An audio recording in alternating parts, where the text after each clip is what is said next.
சபரிமலை காடுகளில் ஐயப்பன் நிஜமாகவே பக்தர்களோடு நடந்து வருகிறாரா?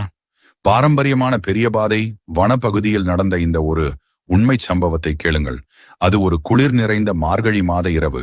55 வயதான ஒரு கன்னிசுவாமி கடினமான கரிமலை ஏற்றத்தின் போது தனது குழுவிலிருந்து பிரிந்து வழிதவறிவிட்டார். சுற்றிலும் காரிருள், வனவிலங்குகள் நடமாடும் அடர்ந்த காடு.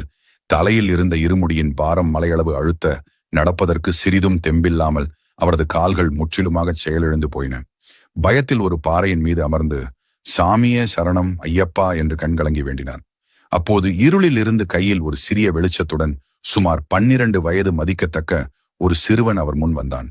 அந்த சிறுவன் ஒரு வார்த்தை கூட பேசவில்லை. புன்னகையுடன் சுவாமிக்கு கொஞ்சம் அச்சு வெள்ளத்தை கொடுத்துவிட்டு அவரது இருமுடியை தன் தலையில் வாங்கி கொண்டான். அந்த ஆபத்தான பாறைகள் நிறைந்த பாதையில் சுமார் 1 மணி நேரம் அவருக்கு பத்திரமாக வழிகாட்டி அழைத்துச் சென்றான்.